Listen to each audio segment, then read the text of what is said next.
હોય ત્યારે જ નાના વગરનો નાથિયો નાણે નાથા વિટામિન એમ પૂરું ને કામ પૂરું. ભગવાને વરદાન આપ્યું છે. કળશે પ્રાર્થના કરી, તપ કર્યું, ભગવાનને પ્રાર્થના કરી મારામાં હતું કઈ, ત્યારે બધા બોલાવતા હતા, હવે ખાલી થઈ ગયા, પૂજા કરતા હતા. એટલે ભગવાને વરદાન આપ્યું છે કે કોઈ પણ સત્કાર્ય હશે, સત્યનારાયણની કથાથી લઈ અને મોટી દેવની પ્રતિષ્ઠા હોય ને તો પેલા કળશની પૂજા કરવામાં આવે ને એ માટે કુંભની પૂજા છે. ત્રીજું બતાવ્યું, આ તો કઈ પૂર્વ સંચિતો હોય, આપણે વાવીએ છીએ, વાવશું તો ઉગશે. વાવ્યા વગર કઈ ઉગે? ખેતરમાં હવારમાં જઈને ઉભા રહે, ઉગી જા ઉગે.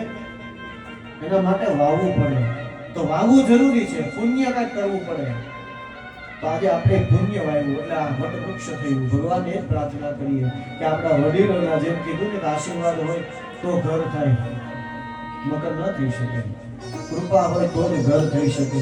આવો એ પુણ્ય વાચનની પૂજા, આપણું પુણ્ય ઉદિત થયું છે.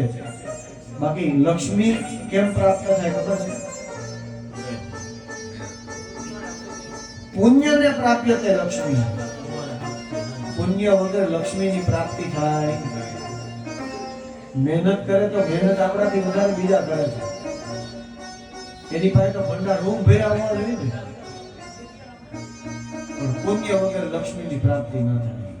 આવો ભગવાનને પ્રાર્થના કરે. અહીંયા આવ્યા પછી આપણું પુણ્ય વધે, આપણું કલ્યાણ થાય, આપણા કર્મની વૃદ્ધિ થાય, બધાનું આયુ આરોગ્ય સારું રહે, અહીંયાથી આપણી પ્રગતિ થાય. એવા આશીર્વાદ માટે આ કર્મ છે.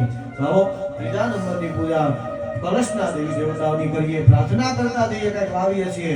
વિશ્વાધારા સિદ્ધ